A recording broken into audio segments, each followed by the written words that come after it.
I pushed open the door to my bedroom, and my heart nearly stopped. 2 men in paint-splattered overalls were rolling thick white paint over my warm, peach-colored walls. My floral curtains were crumpled on the floor like trash.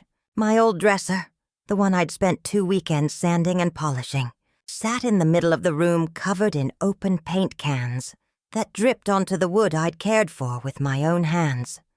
And there, leaning against the door frame, arms crossed like he owned the place, was my son, Marcus Reed. He had that half-smile he used to flash when he was about to do something he knew was wrong. Beside him, his wife Tasha scrolled on her phone, smirking like the house already belonged to her. And how all this happened. Let's start from the beginning. Before continuing, please subscribe, and tell me where you're watching this story from, because what I'm about to tell you is still unbelievable. What's going on here? I asked, my voice trembling with shock. Marcus straightened up, casual as ever. Mom, don't freak out. We're just repainting before we move in. Move in? I echoed, trying to make sense of what I'd just heard. Tasha finally looked up, her tone sugary sweet. Yeah, Mama Gloria, you said you wanted family around you. We figured this room's big enough for us and the kids. You'll have your own small room down the hall. We're just making a few changes. The brush in the younger painter's hand froze mid-stroke. Ma'am, should we stop? He asked nervously. Before I could answer, Tasha waved him off like a queen giving orders. No, keep going. We already paid. Paid? With what money? I already knew. The same money I'd lent them last month when Marcus said he was short on rent. I looked around my room. My walls, my furniture, my piece. Every item in that space held a piece of my life. The curtains I sewed from leftover fabric. The dresser I found at a garage sale. The walls I painted that soft peach because it reminded me of the sunset I used to dream beneath. And now, they were destroying it like it meant nothing. Marcus, I said, fighting to keep my voice steady. You had no right to do this. This is my house. You can't just walk in and decide what to change. He sighed, trying to sound calm. Mom, we're doing this for you. You're getting older. We need more space, and it just makes sense for us to live here together. One big happy family. Happy family. The words sounded hollow, like paint drying over something that used to breathe. I turned toward the painters. You can stop now, I said sharply. This job's over. But Tasha stepped between us, shaking her head. Mama Gloria, please. You don't need all this old stuff. You should be enjoying your life, not living in clutter. Simplify, that's what people your age do. Simplify. The way she said it made it sound like I was just another piece of furniture they planned to move. Viewers, tell me, what would you do if your own child started treating your home like it was theirs? Would you stand there quietly, or make them stop? I'd spent 20 years working double shifts in restaurant kitchens, saving every tip, every extra dollar to buy this house. I'd lost sleep, skipped meals, and ignored my aching back because this home represented freedom. But as I stood in that doorway, the smell of wet paint burning in my nose, I realized something powerful. They might have moved into my space, but I wasn't about to let them move into my life. That day, while the walls turned white, I made myself a quiet promise. If they wanted a fight, they'd get one. But they were going to learn that Gloria Reed didn't bow down in her own house. Don't miss the next part. When I tell you how I saved every dollar to buy this home, and the shocking way Marcus reacted when he learned I'd done it all without him. When I bought this house, it wasn't much to look at. Just a small 2-bedroom place on the edge of Atlanta.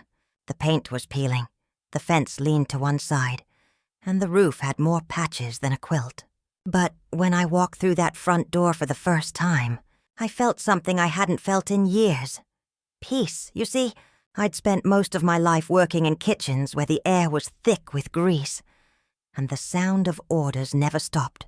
For 15 years, I cooked behind the counter at Marcy's Family Diner, sweating over fryers while people celebrated birthdays and anniversaries just a few feet away. I made their meals, smiled at their joy, and went home to silence. After my husband, Calvin, passed from a heart attack, it was just me and my dreams. And how all this happened, let's start from that moment. When I first told Marcus and Tasha that I'd bought a house, I thought they'd be happy for me. I even cooked their favorite meal, smothered chicken, cornbread, and greens. I wanted that night to be special, a celebration of everything I had worked for. But when I said the words, I bought a house, the table went silent. Marcus dropped his fork. Tasha stared at me like I'd confessed to a crime. "With what money?" she asked, her voice sharp. "The money I've been saving," I said. "All these years, every tip, every bonus, every extra shift." Tasha scoffed. "So you had all that money sitting around while we were struggling to pay rent?" "Mama Gloria, that's cold." Marcus tried to calm her down, but I could see it in his eyes. He was just as angry. He'd always looked at my savings like a safety net for his mistakes. "I didn't tell y'all because it was something I needed to do for me," I explained. "After all these years, I just wanted a place that was mine." Tasha leaned back in her chair. "You don't need a house, Mama. You need family. What happens if you fall or get sick? You can't live alone forever?" I smiled sadly. "Baby, I've been living alone for years. I'm not afraid of it." Marcus sighed, rubbing his temples. "You should have talked to us first. We could have helped you find something nicer. Maybe sold it later, gotten a bigger place for all of us." There it was, the real reason. They didn't see a home. They saw money. I didn't say another word that night. But after they left, I sat on my porch and listened to the crickets under the streetlight, the smell of rain on the air.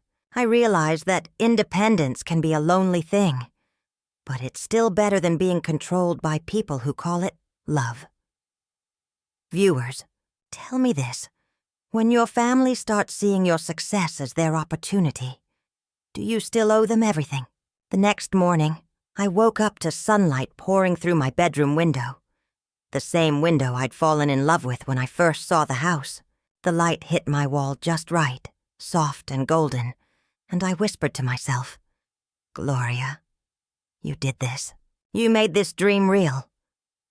For the first time in years, I wasn't living in someone else's space. I could put flowers where I wanted. I could paint the walls the color of my choosing.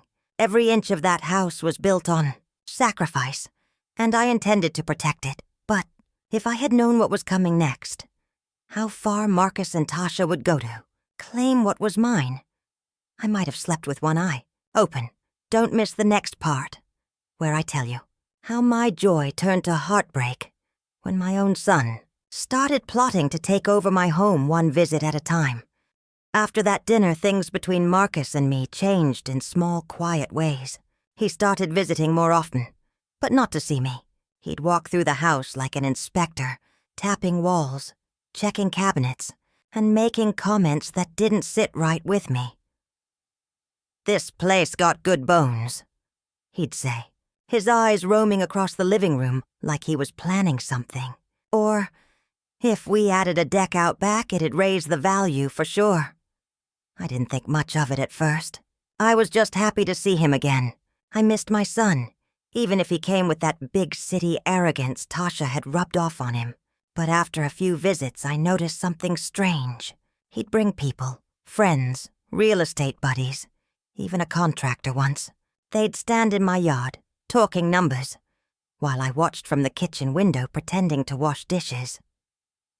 One day I finally asked, "Marcus, what are you showing these people?" He smiled, slipping his hands into his pockets. "Relax, Ma. Just giving them ideas. You never know.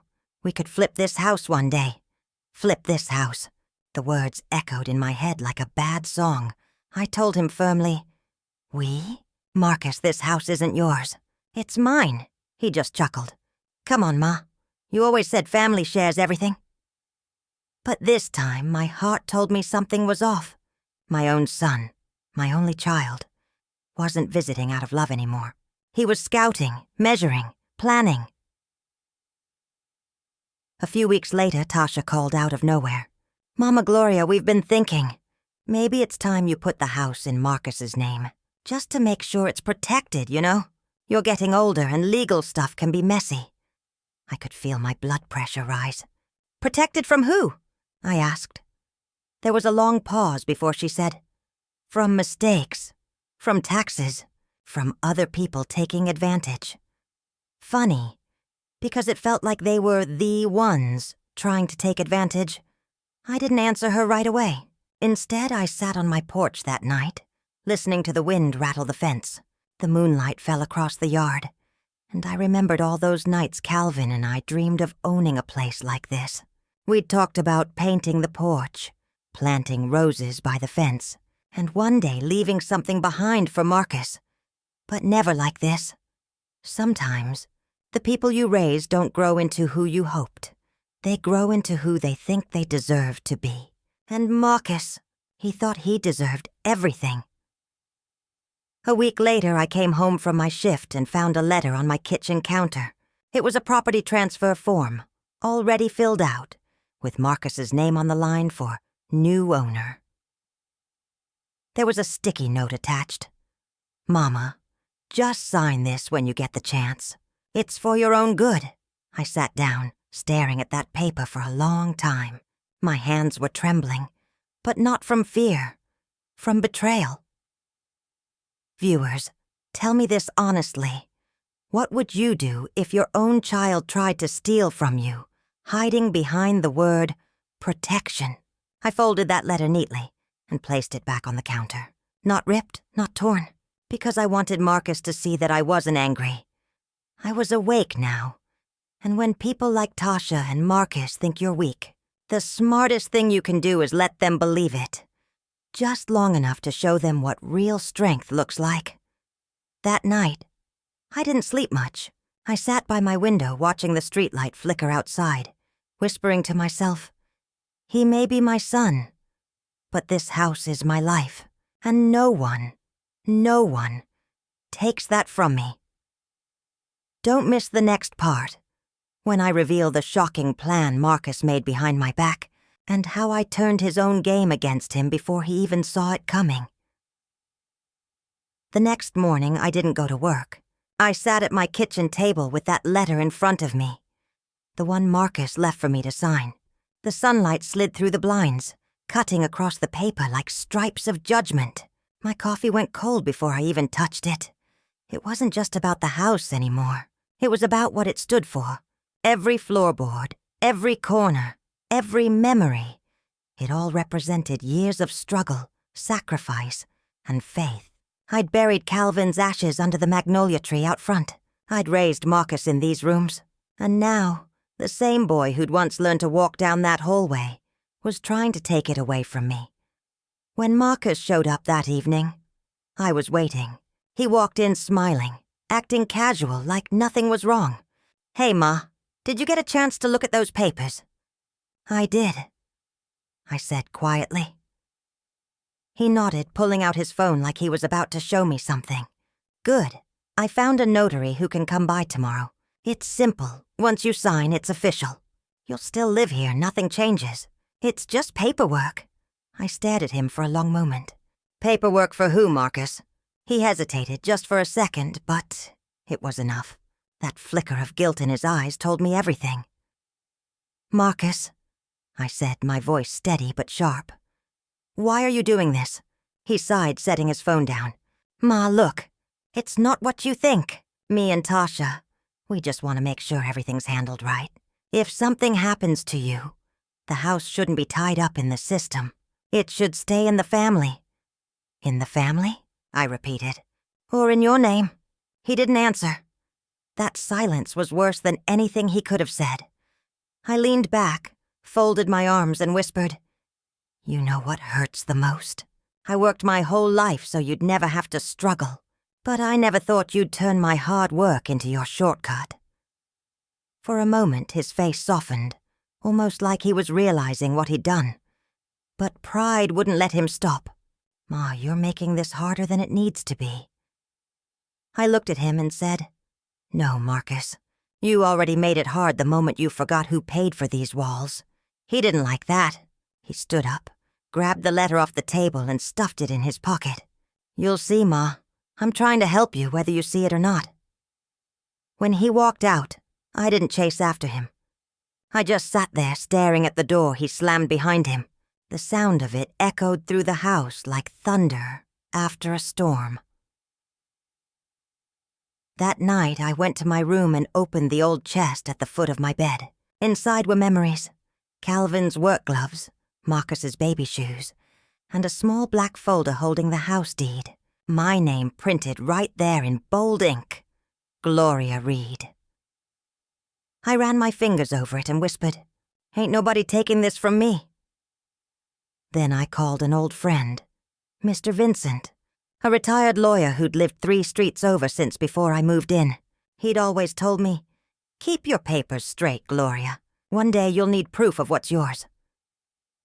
When he answered, I said softly, "Vincent, I think my son's trying to take my house." He didn't sound surprised. "That happens more than you think. Bring your documents by tomorrow. Don't sign a thing." After I hung up, I sat on my bed, thinking about how strange life can be. The people you love most can become strangers when greed whispers in their ear. Tell me this, would you forgive your child if they betrayed you like that? Or is there a line that even love shouldn't cross? I knew one thing for sure. I wasn't backing down. I'd worked too hard, prayed too long, and lost too much to let anyone erase my name from what I built. Don't miss the next part, when I tell you how I confronted Marcus with proof he didn't expect, and how that one meeting changed everything between us. The next morning I woke up before the sun even touched the sky. My heart felt heavy, but my mind was clear. I gathered every important paper I had, my deed, my savings account slips, the old mortgage receipts, everything that proved this home was mine. I put them in a brown envelope, wrapped it tight, and headed to see Mr. Vincent. He greeted me with that same calm, steady voice he'd always had. "Morning, Gloria. Come on in." His office smelled of old books and lemon polish. The walls were lined with photos of his family, degrees, and framed Bible verses. I sat down, clutching the envelope in my lap. "Vincent," I said quietly. "Marcus brought me papers to sign. He said it was to protect me, but I think he's trying to take my house." He nodded slowly, folding his hands. "You did the right thing calling me. Let me see what he gave you." I handed him the transfer form Marcus had left on my table. Vincent adjusted his glasses, read it carefully, then exhaled hard. "Gloria, this isn't protection. This is a full title transfer. If you sign this, Marcus owns your home completely." I felt my chest tighten. "I knew it," I whispered. He looked at me with kindness. "You're not the first parent to deal with this. Sometimes when children get desperate or greedy, they forget who sacrificed for them. But you're smarter than they think." Vincent pulled a new sheet of paper from his drawer. "Here's what you're going to do. Make copies of everything. Your deed, your ID, all your proof of ownership. Keep one copy at home and one here with me. If anything happens, I'll make sure this house stays in your name." I thanked him with tears in my eyes. "You don't know what this means to me, Vincent." He smiled gently. "I do, Gloria. You built this from nothing. Don't let anyone rewrite your story." When I got home that evening, Marcus was already waiting on the porch. His car was still running, Tasha sitting inside with her arms crossed. "Ma," he said, trying to sound casual. "I talked to the notary. We just need your signature today." I looked at him with calm I didn't even know I had. "I talked to my lawyer this morning, baby. He said if I signed that paper, I'd lose everything." Marcus froze, his face falling. "You went to a lawyer?" "I sure did." Tasha rolled down the window, her voice sharp. "Why would you go behind Marcus's back like that, Mama Gloria? He's trying to take care of you." I turned to her and said softly, "No, Tasha. He's trying to take care of himself." The silence that followed was heavy. I could see the anger rising in her face and the shame creeping into his. "Marcus," I said, stepping closer, "you may be my son, but I didn't raise you to steal from your own mother. You remember when your daddy died? We lost everything but each other. And now you want to take the one thing I built with my own 2 hands? He tried to speak, but his voice cracked. Ma, it's not like that. Yes, it is, I said, tears welling in my eyes. You forgot who taught you what home really means. He looked down at the ground, kicking at the porch step, unable to meet my eyes. Marcus, I whispered. I still love you. But love doesn't mean I'll let you destroy what I worked for. He didn't say another word. He just turned, walked back to the car, and drove off without looking back. I stood there watching the taillights disappear down the road, feeling both heartbreak and relief. I knew the storm wasn't over, but for the first time I felt ready to fight. Tell me something. Would you forgive someone who tried to steal your peace, even if they were your own blood? That night, as I locked my doors, I looked around my home, the walls, the furniture, the quiet, and whispered, this house isn't just wood and brick. It's my life story, and I'm not done writing it yet. Don't miss the next part, when I tell you how Marcus and Tasha tried one last trick to take over my home, and the unexpected person who came to my rescue. After Marcus drove off that night, I thought maybe, just maybe, he'd calm down, that he'd realize what he'd done and apologize. But I was wrong. For 2 weeks he didn't call or visit. The silence was heavy but peaceful. I went back to my routine. Early shifts at the diner, long evenings tending to my garden, watering the magnolia tree where Calvin's ashes rested. I was starting to breathe again, to feel safe in my own home. Then one afternoon, I came home to find a strange car parked in my driveway, a black SUV with tinted windows. My stomach dropped. When I walked inside, I heard voices, Tasha's sharp tone and a man's deep voice echoing from my living room. Tasha stood by the fireplace with a clipboard in her hand. The man beside her wore a suit and tie. He smiled politely when I entered. Good afternoon, Mrs. Reed. I'm Mr. Lawrence, a real estate agent. Your daughter-in-law told me you were ready to discuss selling the property. Selling? My knees nearly buckled. I looked at Tasha. What did you just say? She rolled her eyes like I was the one being unreasonable. Mama Gloria, don't act surprised. We talked about this. This house is too big for you to manage alone. Marcus and I agreed it's time to downsize. I clenched my fists. We didn't talk about selling anything, Tasha. You talk to yourself. Mr. Lawrence looked uncomfortable. Perhaps I should step outside. No, I said firmly. You can stay and hear the truth. This house isn't for sale. Not today, not ever. Tasha sighed dramatically, pulling out a stack of papers. Mama, stop being stubborn. This place needs repairs.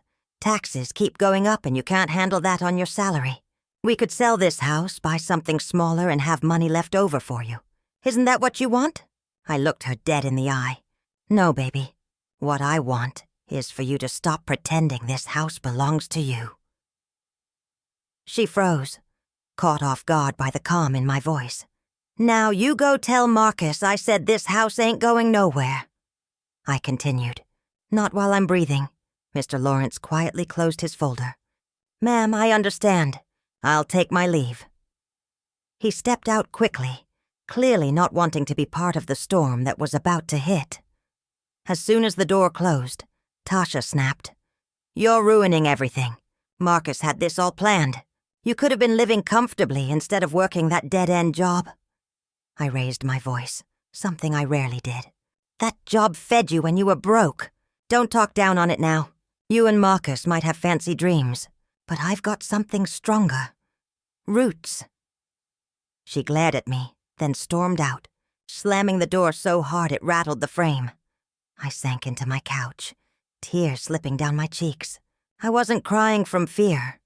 I was crying because my own family was treating me like a stranger in my own home. Later that night, I called Mr. Vincent again. I told him everything. He stayed quiet for a moment, then said, Gloria, I think it's time to make things legal. File a statement with the county clerk. It'll officially declare your sole ownership and prevent any unauthorized sales or transfers." I agreed immediately. The next morning, we drove downtown. I signed the paperwork, stamped and notarized, and left that courthouse feeling lighter. As we walked out, Vincent patted my shoulder and said, "You did the right thing. Sometimes even family needs to see boundaries written in ink." His words hit deep. Family should mean love, not ownership. Viewers, let me ask you, what would you do if the people you raised started treating your home like it was their business investment? Would you fight back or give in to keep the peace? That night when I got home, I made myself a cup of tea and sat by the window. The moon was full, the air quiet, and for the first time in weeks, I felt something close to peace. But peace doesn't last long when greed's involved. The next morning, a letter arrived in the mail, and what I read made my hands shake. It wasn't just a threat anymore. It was war. Don't miss the next part, when I tell you what was written in that letter and how it revealed the cruel plan Marcus and Tasha had been hiding all along. The next morning, the mailman left a thick white envelope in my box. My name was typed neatly across the front, Mrs. Gloria Reed. But there was something cold about it. I could feel it before I even opened it. I tore it open slowly, and the first words I saw made my heart skip. Notice of property dispute, filed by Marcus Reed. For a moment, I couldn't breathe. My own son had filed a legal claim against me. My hands trembled as I read the rest. Marcus was claiming that he had contributed financially to the purchase and maintenance of the house, and therefore had partial ownership. Lies. Every word of it. I sat down on the couch, the letter trembling in my grip. After all I'd done, after all the nights I worked myself sick to give him a better life, he was trying to take what I built, using the law as his weapon. It wasn't about the house anymore. It was about respect, about betrayal. I called Mr. Vincent immediately. "He filed something, Vincent.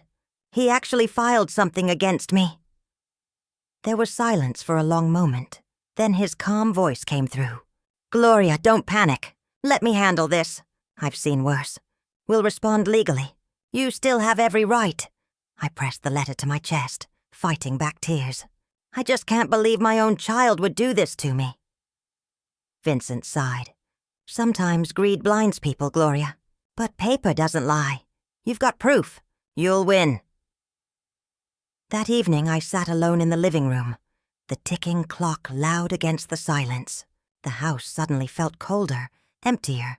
I looked around at the photos on my wall. Marcus as a little boy holding his first report card. Calvin standing beside us with pride in his eyes. I whispered to myself, "Calvin, if you could see what our boy's doing now, you'd be heartbroken." I didn't sleep that night. I just sat up thinking about every moment I'd sacrificed for Marcus, every birthday I'd worked through, every dream I'd set aside so he could chase his own. And now, here he was, dragging me to court like a stranger. The next morning, I went to see Vincent in person. He already had the documents laid out. "Marcus is trying to claim he made payments toward your mortgage," he explained. "We'll need your bank statements to prove otherwise." I opened my old envelope of receipts, carefully stacked and labeled by year. "Here," I said. "Every payment came from my account. Everyone." Vincent smiled, impressed. "You kept everything. That's going to save you." I nodded slowly. "My mama always said, a paper trail keeps you from getting buried by lies." We spent the next hour organizing my records, making copies and signing affidavits.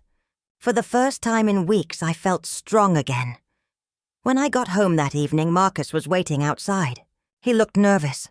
"Ma, can we talk?" I folded my arms. "You already said enough when you filed those papers." He stepped closer, lowering his voice. "It's not what you think. Tasha said it was just to make things official, so we'd be protected. I didn't know she filed it like that." I looked him dead in the eye. "Marcus, don't lie. You signed it." He opened his mouth but didn't answer. His silence said everything. I raised you to be honest, I said softly. Not to be a coward hiding behind your wife's schemes. He looked down, shame flickering across his face. I just wanted to make sure I'd have something, Ma. You've been working your whole life and I've got nothing to show for it. I took a deep breath. Then build your own. Like I did. Don't steal mine. There was a long silence. Finally, he turned and walked toward his car. For a second, I thought I saw tears in his eyes, but he didn't look back. Viewers, tell me this. When the people you love betray you, do you keep loving them? Or do you let go to protect your peace? I closed the door behind him and leaned against it, my chest aching. I didn't know how this fight would end, but I knew one thing for sure. No court, no paper, no betrayal would ever erase the truth of who built this home. Don't miss the next part. When I tell you how the court hearing took a shocking turn, and the unexpected person who stood up for me when I needed it most. The day of the hearing came faster than I expected. The air that morning was thick, heavy with rain. I stood in front of the courthouse clutching my purse, the same one I'd carried for years, and whispered a quiet prayer. Inside, the room was cold and still. Marcus sat across from me at the long wooden table, wearing a gray suit that didn't quite fit him. Tasha was beside him, looking smug as ever. She wouldn't even meet my eyes. Mr. Vincent placed a reassuring hand on my shoulder. Just tell the truth, Gloria. You've got nothing to fear, I nodded, though my heart pounded like a drum. When the judge entered, everyone rose. My hands were trembling as I took my seat again. The stack of documents Vincent had prepared sitting neatly in front of me. Those papers were my proof. Years of hard work, payment receipts, and the original deed that bore my name alone. Marcus started first. His lawyer stood up, speaking confidently. Your Honor, my client, Mr. Marcus Reed, financially contributed to the purchase and upkeep of his mother's property. He believes he has partial ownership and is simply requesting his fair share. I clenched my fists under the table. Fair share? I'd worked double shifts for years while Marcus lived off loans and excuses. When it was my turn, Vincent stood up calmly. Your Honor, Mrs. Reed purchased this home entirely on her own income. Every mortgage payment came from her account. We have the statements and receipts to prove it. There is no joint ownership, verbal or written, with her son. He handed the folder to the judge, page after page of proof. Marcus shifted uncomfortably in his seat. I could see sweat glistening on his forehead. The judge turned to me. Mrs. Reed, do you have anything you'd like to say? I stood slowly, holding the edge of the table to steady myself. My voice trembled, but I spoke from the heart. Your Honor, I began, this house isn't just property to me. It's a lifetime of sacrifice. I raised my son under that roof. I worked long nights so he could go to school, so he could have more than I ever did. I never asked for anything back, but when I finally built something of my own, he tried to take it from me, not with love, but with paperwork. For a moment, the courtroom was silent except for the rain tapping against the windows. The judge looked at Marcus. Do you have proof of contribution? Marcus's lawyer hesitated, flipping through his file. We don't have financial records, Your Honor. Only verbal statements. The judge raised an eyebrow. So no documentation? No, Your Honor. That was it. I knew in that moment I'd already won. The judge turned to me and said, Mrs. Reed, your ownership of the property stands as sole and legal. Case dismissed, Tasha gasped. Marcus dropped his gaze, defeated. I exhaled slowly, tears blurring my vision. Mr. Vincent smiled and whispered, You did it. As I walked out of the courtroom, I didn't feel joy. I felt heartbreak. Winning against your own child isn't victory. It's pain wrapped in truth. Outside, the rain had stopped. The air smelled fresh like a new beginning. Marcus followed me out, calling softly, Ma, wait. I turned, but he couldn't even look me in the eye. I'm sorry, he said, his voice small. I didn't mean for it to go this far. I nodded. I know, son. But some lessons in life come with scars. He nodded weakly, then turned away, walking into the gray afternoon beside Tasha, who looked furious. I watched them leave until they disappeared into the crowd. Viewers, tell me, if someone you love hurts you deeply, but finally apologizes, would you forgive them? Or protect your heart instead? When I got home that evening, I sat on my porch and whispered, "Thank you, Lord." I'd won my house back, but at the cost of something far greater, my peace with my own son. Don't miss the next part, when I tell you what happened after the court case, and how Marcus showed up again weeks later with a surprise I never saw coming. It had been 3 quiet weeks since the court hearing. The tension that once filled my home had slowly faded, replaced by peace I hadn't felt in years. Every morning I made coffee, opened the curtains, and let sunlight pour into my kitchen. I'd walk out to the magnolia tree, whisper a few words to Calvin, and thank God that justice had been served. But no victory ever comes without a price. My son hadn't called since the day of the hearing. No texts, no visits, not even a message through someone else. Just silence. Part of me wanted to reach out, to tell him that no matter what happened, I still loved him. But another part of me knew that healing sometimes means distance. You can't save someone who's still holding a grudge against the truth. Then one Saturday afternoon, I heard a knock at the door. When I opened it, there he was. Marcus. He looked thinner, tired, his eyes sunken and voice quiet. He held something behind his back. "Hey, Ma," he said softly. I stood frozen for a moment. "Marcus, what are you doing here?" He stepped inside slowly, looking around like the house had changed. "Just wanted to talk. I know I messed up." He reached into his jacket and pulled out a folded envelope. "This is for you."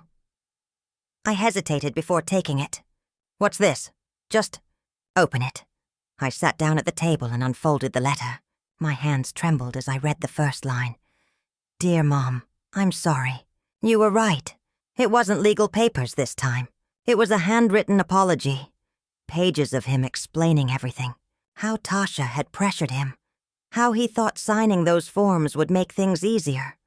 How he'd let greed and pride blind him.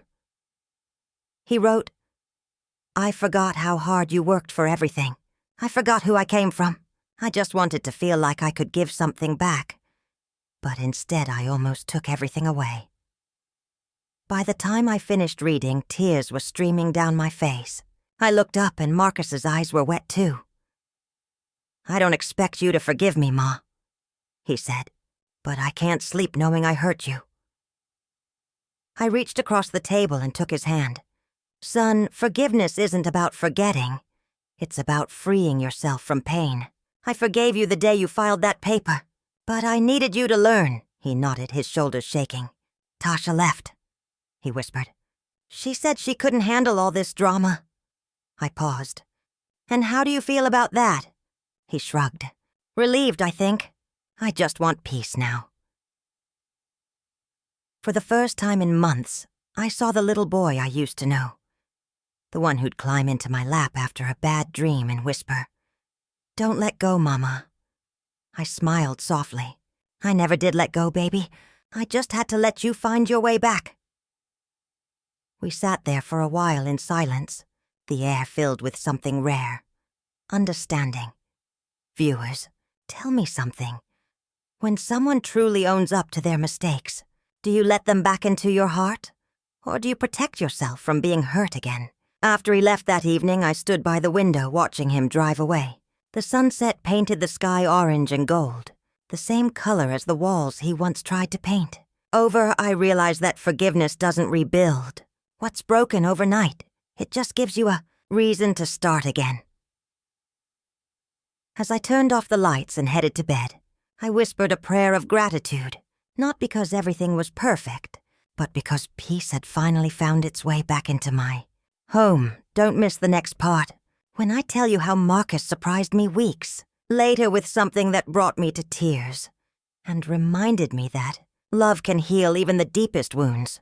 It had been almost a month since Marcus came by with that letter. Since then, the air in my home had felt lighter, like the heaviness of betrayal was finally starting to lift.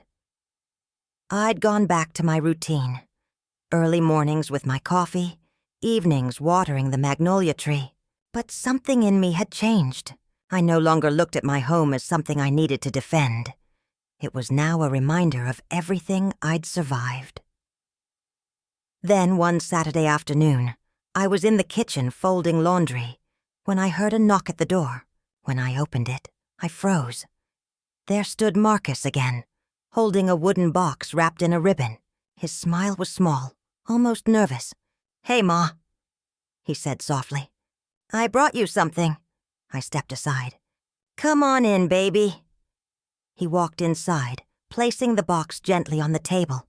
I wanted to make things right, really right this time. I sat down slowly. "What's in the box?" He smiled faintly. "Just open it." Inside was a framed photograph. Me, Calvin, and a little Marcus, standing in front of our first apartment years ago. Behind it, tucked into the corner, was a folded piece of paper.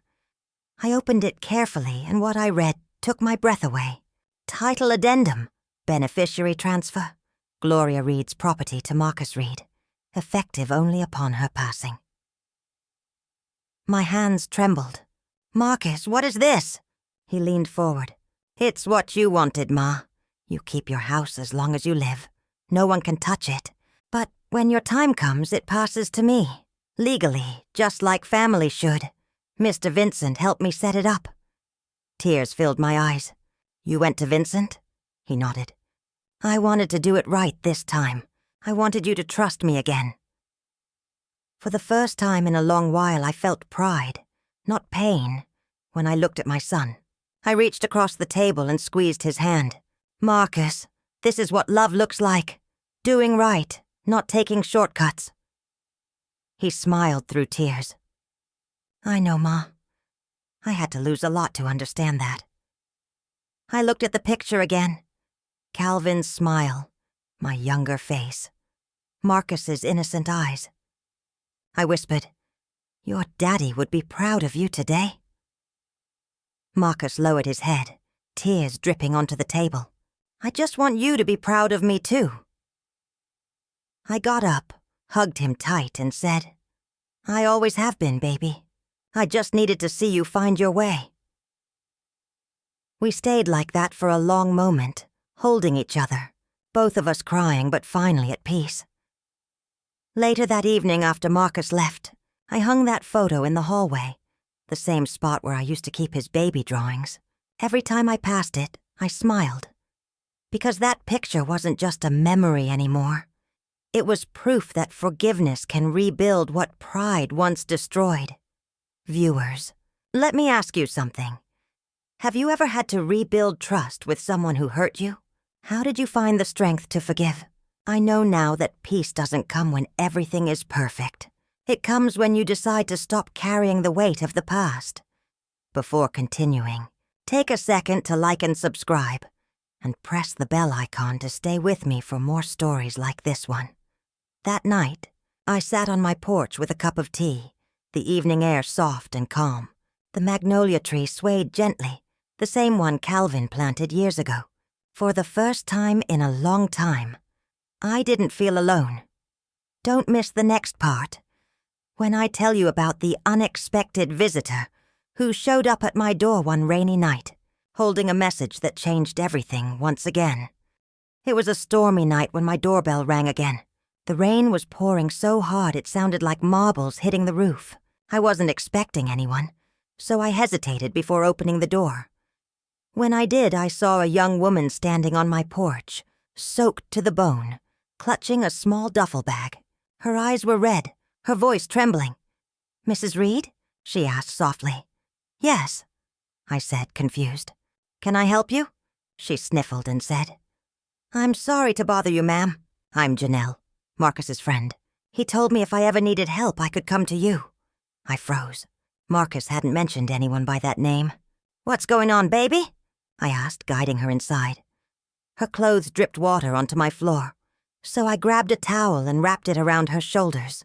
"Sit down. Warm yourself," I said, lighting the little heater near the couch. She sat, hands trembling around the mug of tea I gave her. "I didn't know where else to go," she whispered. "Marcus and we worked together at the auto shop. He helped me get through some hard times. But last week he got hurt." My heart skipped. "Hurt? How bad?" She nodded, tears streaming down her cheeks. "He fell off a ladder while working late, broke his leg in 2 places. He's been trying to hide it because he didn't want to worry you." I felt the room spin. "My boy, where is he now?" "At Grayson General," she said. "He's been there since Tuesday." I didn't even grab my coat. I just grabbed my keys and purse. The drive through the storm felt like forever. My hands were shaking on the steering wheel, my mind racing through every memory, every argument, every tear, every apology. When I walked into that hospital room, the sight broke me. Marcus lay in bed, leg in a cast, face pale but still trying to smile when he saw me. "Hey, Ma," he whispered. "Guess I didn't tell you everything, huh?" I rushed to his side, took his hand and said, "Boy, you scared me half to death." He laughed softly, then winced. "Didn't want to worry you. I was trying to get back on my feet. Literally." I sat there beside him, brushing the hair from his forehead. "You don't have to do it all alone, Marcus. I'm still your mama, and no matter what's happened, I'll always be here." He nodded, squeezing my hand weakly. "I know, Ma. I just didn't want to disappoint you again." I smiled through tears. "You already made it right when you came back home. Nothing you do now can take that away." Janelle peeked in from the doorway, looking nervous. Marcus smiled. "That's Janelle. She's been helping me get around since the accident." I turned to her. "Thank you for taking care of my son, baby." She shook her head. "He's been there for me more than I've been there for him." That moment reminded me how life has a way of bringing the right people into your path when you least expect it. Viewers, have you ever noticed how sometimes pain leads you to people who heal you in ways you didn't see coming? Later that night, I sat by Marcus's bedside as he drifted off to sleep. The storm had quieted outside, and all I could hear was the steady rhythm of his breathing. I looked at him and whispered, "You may have stumbled, son, but you're still standing in my heart." When I got home, I stood under the porch light, letting the last drops of rain fall on my face. The magnolia tree swayed softly in the wind. For the first time, I felt something I hadn't felt in a long while, peace mixed with purpose. Take a second to like and subscribe, and press the bell icon to stay with me for more stories like this one. Don't miss the next part, when I tell you how Marcus's accident changed everything in our relationship and the surprising way it brought our family closer than ever before. After Marcus's accident, everything slowed down. For the first time in a long while, my days weren't filled with anger or fear. They were filled with care. I spent most mornings at the hospital, sitting by his bedside while he recovered. It was strange at first, seeing my son so still. Marcus was always moving, always talking, always chasing something. But now he had no choice but to be still. And sometimes, that's when you see the truth most clearly. One morning, I brought him his favorite breakfast, grits with butter and a little sugar, just like I used to make when he was a boy. His face lit up the moment he smelled it. "Ma," he said softly, "I didn't realize how much I missed your cooking." I smiled.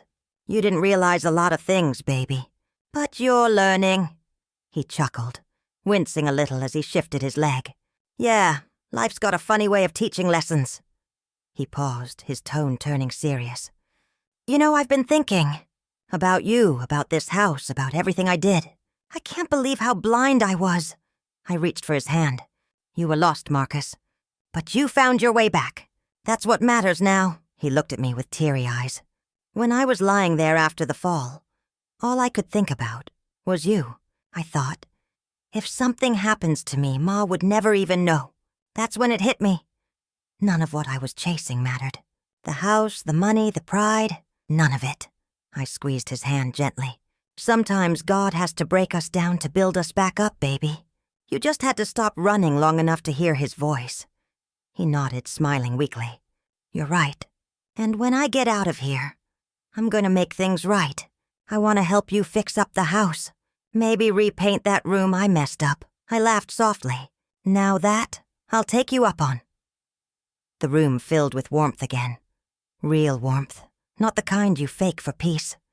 For the first time since all this began, I felt my son's heart was finally open. A few days later, Janelle stopped by again, carrying flowers and homemade soup.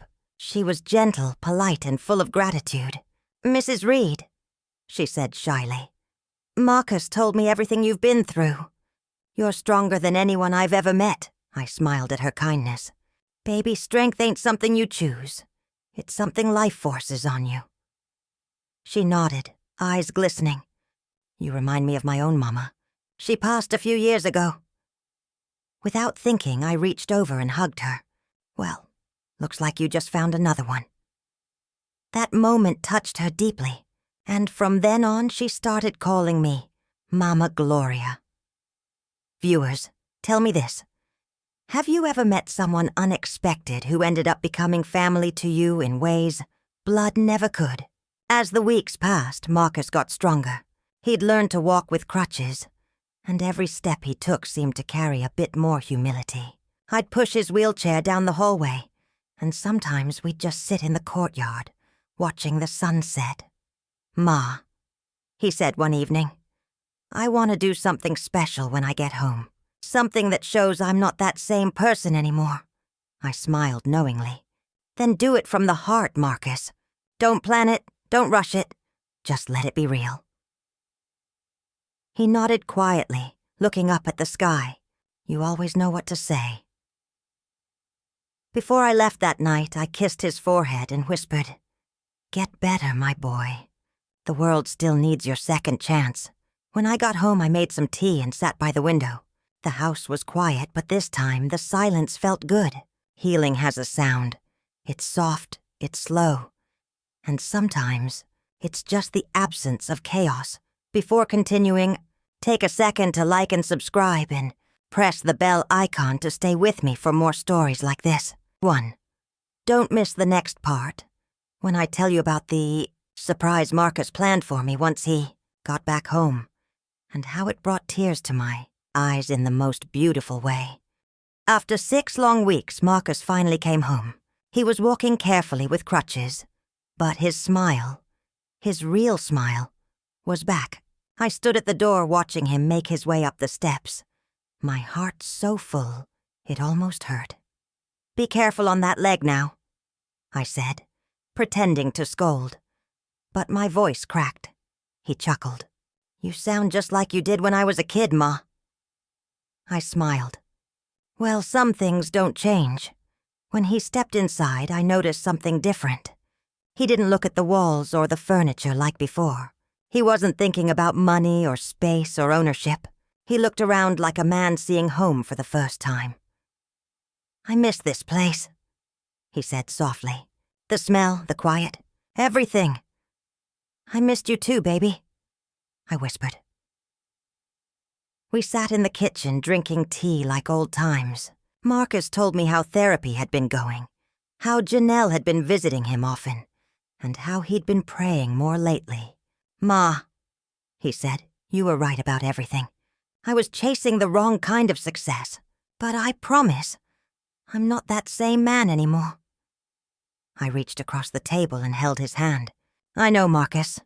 The moment you started seeing your blessings instead of counting other people's, you became that little boy I raised again. He smiled shyly. Actually, I wanted to show you something. He stood up, slowly, carefully, and handed me an envelope. Don't open it until I say so. I gave him a suspicious look. Marcus Reed, what have you done now? He grinned. Just open it, Ma. Inside was a folded letter and a small house key with a red ribbon tied around it. I frowned. What's this? Read it, he said. The letter said, "To the woman who taught me what strength really means. Thank you. I know I can never repay what you've given me, but I wanted to try in my own way. I bought this key not for me, but for you. To your new second home, right by the lake where you always dreamed of retiring. It's just a small cabin, Ma, but it's yours to visit whenever you want peace." My hand covered my mouth. Tears fell before I could stop them. "Marcus, you didn't have to." He interrupted softly. "I wanted to, Ma. You spent your whole life taking care of everyone else. It's time someone took care of you." I stood up and hugged him, holding on tight. "Baby, you just gave me more than a house. You gave me my faith back," he whispered. "You gave me mine first." For the rest of the evening, we talked about the cabin, the lake, and how he wanted to fix it up together when his leg healed. Janelle stopped by later with food, smiling when she saw us laughing. "You two are glowing," she said. I smiled back. "Healing looks good on family, doesn't it?" Viewers, let me ask you this. Have you ever had someone you thought you lost come back to you in a way that felt like a miracle? Because that's what this was. Not luck, not chance. A miracle wrapped in forgiveness. That night, as Marcus and Janelle sat watching TV, I went outside to the porch. The magnolia tree stood tall, its white blossoms glowing under the moonlight. I closed my eyes and whispered, "Calvin, our boy's home again." For the first time in years, I felt something I didn't think I ever would again. Complete peace. Before continuing, take a second to like and subscribe, and press the bell icon to stay with me for more stories like this one. I went to bed that night smiling, not because everything was perfect, but because my heart was finally light. Don't miss the next part, when I tell you how Marcus honored me in a way I never expected, and how it turned into one of the most emotional days of my life. 2 months later, Marcus's leg had healed almost completely. He could walk without the crutches now. Slow, steady, and proud. Every time I saw him moving around the house, I couldn't help but smile. The same boy who once tried to take my home was now helping me protect it, fix it, and fill it with love again. One Saturday morning, he came into the kitchen wearing his Sunday best. Gray slacks, a crisp white shirt, and that familiar nervous smile. "Ma," he said, "I need you to come with me today. Don't ask questions. Just trust me." I raised an eyebrow but nodded. "All right, but if this involves any surprises, you better have snacks." He laughed, shaking his head. "You'll like this one." We drove for almost 30 minutes, through winding roads and soft morning light. When we finally stopped, I gasped. It was the lake cabin, the one Marcus had bought for me. But it didn't look like the same place. The porch had been painted, flowers planted all around, and a sign above the door read, "Gloria's Peace." I covered my mouth, tears already welling up. "Marcus, what did you do?" He smiled proudly. "I wanted you to see what love can build when it's done right. Welcome home, Ma." Inside the little cabin was cozy and perfect. There were family photos on the walls. Me, Calvin, Marcus as a boy, and even one of him and Janelle smiling. On the table sat a bouquet of magnolia flowers and a framed note that read, "Thank you, Mama, for teaching me that home isn't something you take. It's something you honor." My hands shook as I read it. "Marcus, baby, this is the most beautiful thing anyone's ever done for me." He took my hand. "You did this first, Ma. You built our family from nothing. You showed me that strength doesn't mean control. It means love that doesn't quit." I hugged him tight, feeling his heartbeat against mine. "You finally learned the right lesson," I whispered. "Yeah," he said softly. "Took me a while, but I got there." That afternoon, we sat on the porch together, watching the sunlight dance across the lake. The reflection on the water looked like gold. Janelle joined us with sweet tea and laughter that felt like healing. We talked about the past, not with pain anymore, but with peace. Every story felt lighter, every memory softer. I could feel Calvin's spirit smiling. To watch a storm become sunlight? Because that's what this moment was for me. As the sun began to set, Marcus handed me a small envelope.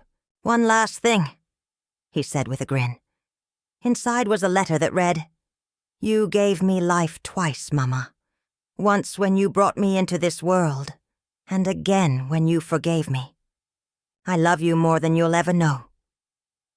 Tears rolled down my cheeks. I pulled him into another hug, and this time, I didn't let go. That night, we sat around a little bonfire outside the cabin. The air smelled like wood smoke and peace. For the first time in a long time, I didn't feel like a mother fighting for her home. I felt like a woman finally free to rest.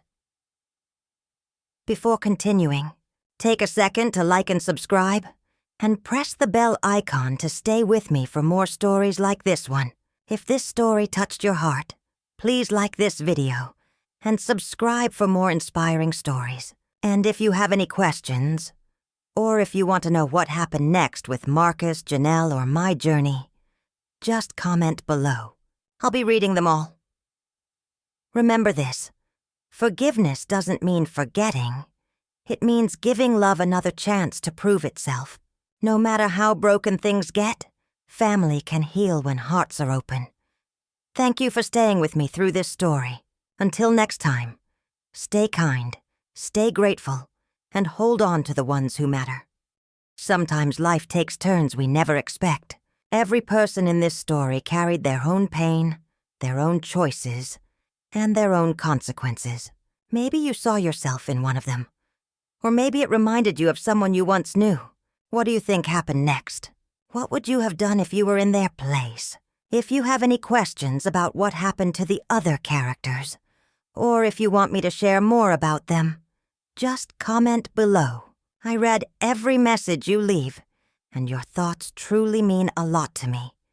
And if this story touched your heart, inspired you, or even made you think differently, please take a second to like this video and subscribe to the channel. It helps me keep sharing stories that move people, open minds, and remind us we're all human at the end of the day. Your support keeps these stories alive. Thank you for watching, for feeling, and for being part of this journey. More powerful stories are coming soon. Stay tuned and stay kind.